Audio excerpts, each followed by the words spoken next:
The chandelier lights in the grand hall of Eco Pearl Hotel shone like small suns. Soft music floated through the air. Cameras flashed. Waiters moved like quiet shadows, carrying trays of small meat pies, fruit drinks, and sparkling water. Kola Adeyemi stood near the front with other business leaders. His suit was dark and costly. His watch shone. His smile was wide, but it did not reach his eyes. Tonight was the Adewale Holdings Charity and Investors Gala, a night for rich families, company owners, journalists, and invited guests. People came to be seen. People came to talk about money. People came to clap at speeches and take pictures beside big banners. Kola loved nights like this. They made him feel important. He held a glass of juice and laughed loudly at something a reporter said, as if he had no worries in the world. Then the main door opened again. A woman stepped inside calmly, as if she had walked into a simple market, not into a hall full of proud people. Her name was Amara Okoye. Kola's laugh stopped in his throat. Amara was his ex-wife. He had not seen her this close in 3 years. The last time he saw her, it was in a small courtroom. She had stood straight, her hands folded, and listened while the judge read the divorce papers. She did not shout. She did not cry in front of strangers. She only nodded once, as if she was accepting a hard truth. Kola had walked out that day feeling like a winner. He remembered telling his friends, "Peace at last. Quiet women are too heavy. They do not know how to support a man's dreams." Now, here she was, walking into his world again. Amara's dress was simple. It was not covered in stones. It did not sparkle like the dresses of some women in the hall. It was a plain, elegant gown in a deep, calm color, with clean lines and a soft scarf resting lightly on her shoulder. Her hair was neatly styled. Her face was peaceful. Her eyes looked ahead, not down. She did not look like someone begging for attention. She looked like someone who had found herself. Kola's chest tightened. A hot feeling rose in him, something like fear mixed with pride. He did not like it. A man beside him, Chief Sonny, leaned close and whispered, "Kola, you are staring." Kola forced a smile. "That is my ex-wife," he said, like he was talking about a small, unimportant thing. Chief Sonny's eyebrows rose. "Your ex-wife? She looks steady." Kola gave a short laugh. "Steady? She is just quiet. Quiet people always look like that." Kola's friends gathered around, 2 business partners and a young journalist who wanted to be close to rich men. One of the partners, Namdi, glanced at Amara. "Is she one of the invited guests?" Kola smirked. Maybe she followed someone. Or maybe she came to see what she lost. The journalist, a woman named Titi, lifted her phone a little. "Should I take a picture? People like stories about ex-wives at big events." Kola waved his hand. "Take it if you want, but do not make her look too important." He did not even notice that his words were sharp. He only enjoyed the small power he felt when people listened. Amara walked past a group of women in shining gowns. Some women turned their heads and whispered. Others pretended not to look, but their eyes followed her. Kola stepped forward, blocking her path as if he owned the floor. "Amara," he said loudly enough for nearby ears to hear. "So you came." Amara stopped. Her face stayed calm. "Good evening, Kola." Kola looked her up and down slowly. "Is this your best for a gala? You always liked simple things. Even when I begged you to dress like a proper wife." A few people chuckled softly. Some people leaned closer to listen. Kola felt bold. He continued. "You know," he said, tilting his head, "you used to stand beside me like a shadow. Quiet, quiet, quiet. Tonight you still look like you came to sit at the back and hide." Amara's hands stayed by her sides. Her shoulders stayed relaxed. She did not flinch. But inside her chest, a door opened. It was not a door of anger. It was a door of memory. She remembered the many times she had stood beside Kola at events, smiling politely while he talked loudly. She remembered how he would introduce her quickly and move on, as if she was a bag he carried, not a person. She remembered how she used to go home and cry quietly so no one would call her weak. She remembered the day she tried to speak about an idea she had for his company. Kola had laughed then too. "Amara," he had said, "business is for people with bold mouths. You are too soft." That was the day something in her heart woke up. Not to fight with words, but to build with wisdom. Amara looked at Kola now and spoke in a voice that was gentle but clear, like a bell in a quiet morning. "I am not here to compete with anyone's clothes," she said. I am here because I was invited. Kola gave a fake surprised look. Invited? By who? The waiters. More laughter bubbled around them. Amara turned her head slightly and looked at TT, the journalist, who was holding her phone. Amara's eyes were not angry. They were steady. TT quickly lowered her phone, feeling suddenly unsure. Amara looked back at Kola. Kola, she said, your laughter sounds loud, but it also sounds tired. Kola's smile twitched. Do not start your quiet preaching. Amara nodded once. I will not preach. I will only speak the truth. Kola crossed his arms. Then speak. Amara took a small breath. She did not raise her voice. But people around leaned in, because something about her calm made them curious. You remember the day we signed the divorce agreement, Amara said. Kola shrugged. Of course. Best day of my life. Amara's face did not change. That day, you gave me a settlement. You thought it was enough to make me disappear. Kola lifted his chin. It was generous. Amara nodded. It was money, yes. But I did not use it to compete with you. I used it to learn. Some people exchanged looks. Amara continued, I studied. I listened to elders who understand money and patience. I remembered what my grandmother used to say in my village, a river that shouts is not always deeper than a river that flows quietly. The mention of village and elders made a few older guests smile faintly. Lagos people loved to pretend they were only city people, but ancestral wisdom still sat in their bones. Kola rolled his eyes. So you came to tell folktales in a gala? Amara's lips lifted slightly, not in pride, but in understanding. A folktale is wisdom dressed in a simple cloth. It is not shameful. Then she added, I invested in businesses that grow slowly but strongly. I bought shares. I waited. I did not rush. I did not shout. Kola's laugh returned, but this time it sounded forced. Shares? In what? Small shops. Amara looked at him. In Adewale Holdings. The air shifted. It was as if the music became softer. Kola blinked. What did you say? Amara repeated, still calm. I invested in Adewale Holdings. Kola's partners stared at her. Namdi frowned. That is not possible. The major shares are already held. Amara turned to him politely. Shares can change hands. People sell. People buy. Money moves. Kola's face grew hot. Stop joking. You cannot even talk loudly in a room. Amara's eyes did not move away. A person does not need to talk loudly to own something. Someone behind them whispered, is she serious? Another voice said, who is she? Kola tried to laugh again. If you own shares, so what? Many people own shares. Even the cleaners in this hotel can buy small shares. Amara nodded. Yes. Many people own shares. Then she added softly, but not many people own the largest share. Silence fell like a cloth.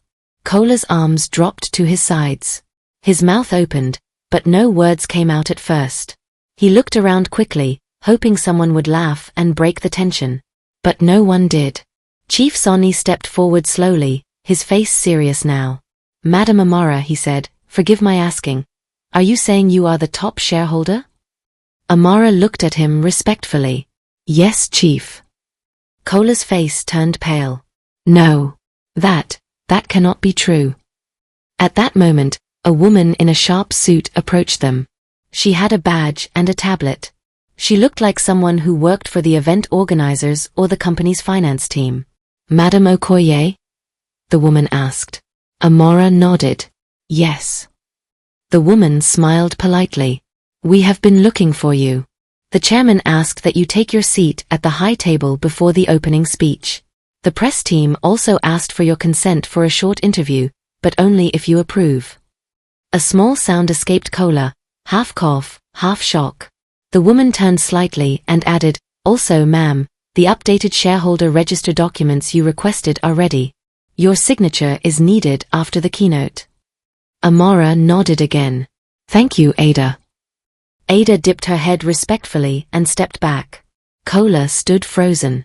The same man who had been laughing a minute ago now looked like someone whose chair had been pulled out while he was trying to sit. Kola's partners shifted away from him slightly, as if shame could jump like a spark. The journalist TT's eyes widened. Her phone rose again, but her hands shook. This was not the story she expected. Kola cleared his throat. Amara. This is a trick.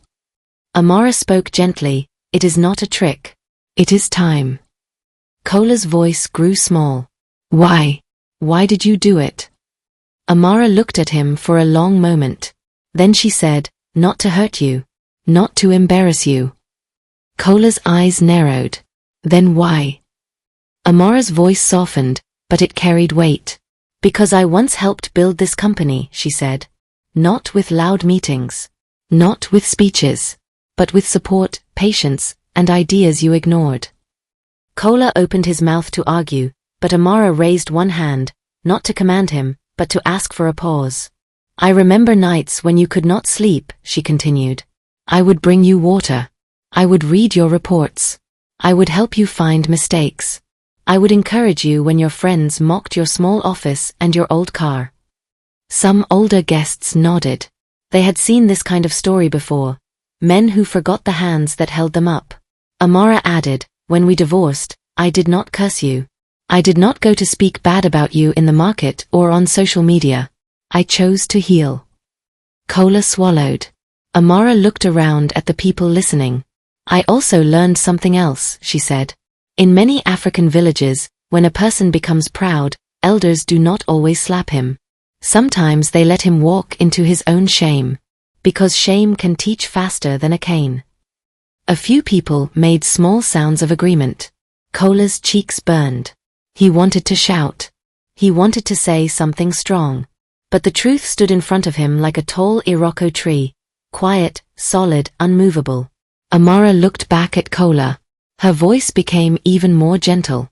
Kola, she said, you mocked me because you thought I was small. You mocked me because you thought quiet meant weak. Then she said the words that turned the last bit of Kola's pride into dust. Your company did not grow because you laughed. It grew because people trusted it. Trust is built by character, not by noise. Kola's eyes darted around again. He saw faces watching him, some curious, some disappointed, some amused. A man in the crowd murmured, this is what happens when pride leads a man by the nose. Kola heard it. His shoulders dropped. The master of ceremonies' voice suddenly boomed from the stage. Ladies and gentlemen, the MC said, please take your seats. Our keynote speech will begin soon. And we will also recognize our top investors in Adewale Holdings tonight. People began to move toward the seating area. Kola stood in the same spot, as if his feet were tied to the floor. Amara turned slightly, ready to walk away. Kola stepped forward quickly and lowered his voice. Amara, wait. Amara paused, but did not turn fully. Kola's throat tightened. A bitter taste filled his mouth, not from drink, but from regret. I did not know, he whispered. Amara faced him now. Her eyes were steady, but there was no hatred inside them. I know you did not know, she said. Kola's voice shook. Why didn't you tell me? Amara's answer came slowly. Because you would have laughed before you listened. And I was tired of begging you to listen. Kola's eyes became wet. He blinked fast, embarrassed. The gala hall was full of rich people, but Amara's words had made him feel poorer than a man who had lost his way in the market. Amara continued, I did not come here to punish you. But I will not hide myself so you can feel bigger. Kola looked down. The MC called again, we will begin in 2 minutes. Amara took a small step back. I will take my seat, she said. Kola's voice rushed out. Are you going to remove me? Are you going to destroy me? The fear in his question was real. Amara looked at him, and the crowd noise faded behind her words. I do not enjoy destroying, she said. I enjoy building. Then she added, but building also needs truth. If a roof is weak, you do not clap for it. You fix it. If a leader is proud, you do not pretend it is wisdom. You correct it. Kola swallowed hard. And, will you correct me? Amara held his gaze. That depends on what you choose next. Those words landed like a drumbeat. In old village stories, there is always a moment when a proud hunter meets a wise tortoise. The tortoise does not fight the hunter. The tortoise simply speaks, and the hunter sees himself. Kola felt like that hunter now. He had thought power was in laughter. He had thought respect was in expensive clothes. He had thought a quiet person had nothing inside. He was wrong. Amara walked toward the high table. People moved aside for her, not because she pushed them, but because her calm carried authority. Kola followed slowly, like a man walking behind his own shadow. At the high table, the chairman of Adewale Holdings, an elderly man with grey hair and a deep voice, stood to welcome Amara. "Madam Okoye," he said warmly, "thank you for coming. You have been a steady pillar to this company, even when nobody knew your name." Amara bowed her head slightly. "Thank you, sir."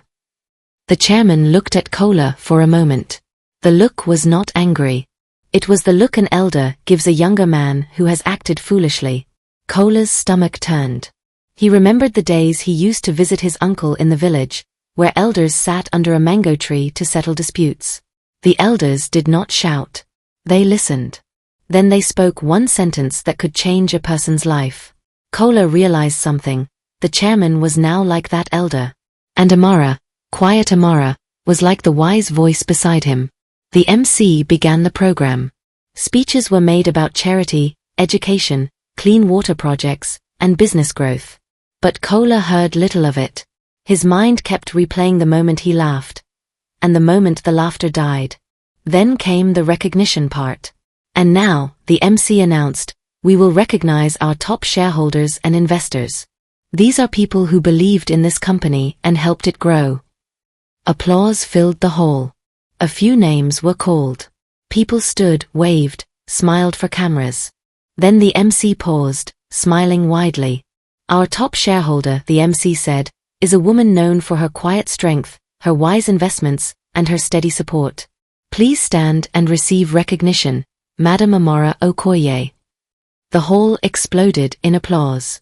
Cameras flashed like lightning. Amara stood slowly. She did not wave like a performer. She placed one hand on her chest briefly in thanks, then walked to the stage. When she reached the microphone, she looked across the hall. Her eyes met Kola's. Kola wanted to sink under the table. Amara spoke into the microphone. Her voice was clear and warm. "Good evening," she said. "Thank you for this honor." The crowd quieted. Amara continued, "I grew up hearing stories from elders. They taught me that a person who plants with patience will harvest with peace. They also taught me that pride is like a fast fire. It burns quickly and leaves ashes behind." Some people nodded, smiling. Amara added, "I am grateful for this company, and I am grateful for every worker, every manager, every investor, and every partner. A company is not only a name. It is people." Applause rose again. Then Amara said something that made the room even quieter, because it was unexpected. "I also want to say this," she said gently. "Tonight reminds us that we must not judge people by noise, by clothing, or by the way they sit quietly. Some people are quiet because they are listening. Some people are quiet because they are healing. Some people are quiet because they are building." Her words wrapped around the hall like soft cloth. Kola's eyes stung. He heard whispers. She is wise. She is humble. She did not disgrace him openly. Kola's chest tightened with shame and also relief. Amara finished her short speech and returned to her seat. After the program, people crowded around her, greeting her, congratulating her. Kola stayed back, feeling like a stranger at his own event. Later, when the crowd thinned a little, Kola approached Amara carefully. "Amara," he said softly. Amara looked up. "Yes." Kola took a deep breath. The words came out with difficulty, but they were honest. "I am sorry," he said. "Not because you are powerful. Not because you own shares. I am sorry because I mocked you. I made you small so I could feel big." Amara studied him for a moment. In many folktales, this is the point where a proud person begs only because he is cornered. But Amara had learned to look deeper than words. "Kola," she asked, "if I did not own shares, would you still be sorry?" The question landed gently, but it was sharp like a needle. Kola's mouth opened, then closed. He looked away. Then he nodded slowly. I want to say yes. But I know myself. I might not have understood my wrong. Amara's eyes softened, because honesty had finally entered him. She nodded. That is at least a beginning. Kola swallowed. What will happen now? Amara folded her hands. I will do what is best for the company. And I will do what is right. Kola's shoulders tensed. Amara added, I am not your enemy. But I will not allow pride to lead this company. Pride can break a good thing. Kola's voice was low. Then what should I do? Amara looked at him. In the village, she said, when a man insults a guest in his house, elders may not chase him away immediately. They may give him work. They may tell him to fetch water, to sweep the meeting ground, to serve others. It teaches humility. Kola listened like a student. Amara continued, if you want to change, start with respect. Start with listening. Speak less. Learn more. Treat people well, even when you think they cannot help you. Kola nodded slowly. I will try. Amara's voice softened. Trying is not enough. Do it. Kola bowed his head. I will. Weeks passed after the gala. News articles came out. Some headlines were kind. Some were sharp. But most people talked about one thing, Amara's calm strength. Inside Adewale Holdings, change began. Amara did not run into the office shouting orders. She called meetings. She listened to staff. She asked about problems. She read reports carefully. When she spoke with clear facts. Some leaders who were lazy and proud became uncomfortable. They tried to resist. But Amara did not fight them with insults. She used rules, records, and truth. Slowly, they either changed or stepped aside. Kola also changed, but not quickly. At first, he struggled. He was used to being praised. Now he had to learn to be corrected. He started greeting staff properly. He started listening in meetings without cutting people off. He started apologizing when he was wrong. One day, an older security man at the company gate greeted him and said, Sir, good morning. Kola greeted back. Then he paused and said, Thank you for your work. The security man's eyes widened. Ah, thank you, sir. Kola walked away, surprised by how good it felt to show respect. Months later, another investors' meeting was held. This time, Kola did not try to shine. He spoke briefly, thanked the team, and sat down. After the meeting, he met Amara in a quiet hallway. I wanted to tell you something, he said. Amara looked at him. Go on. Kola took a breath. That night at the gala, it broke me, but in a strange way, it also woke me up. Amara nodded. Sometimes a person must fall inside before he can stand well. Kola smiled sadly. You were right. My laughter was tired. Amara's face softened. And your silence now is learning. Kola looked at her. I do not expect us to be husband and wife again. I do not deserve to ask. Amara nodded. That is wise. Kola continued, but I hope we can be at peace.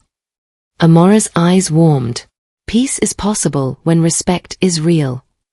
Kola bowed his head slightly. Thank you, Amara. Amara nodded. Go and keep growing, Kola. He walked away slowly. Amara watched him for a moment.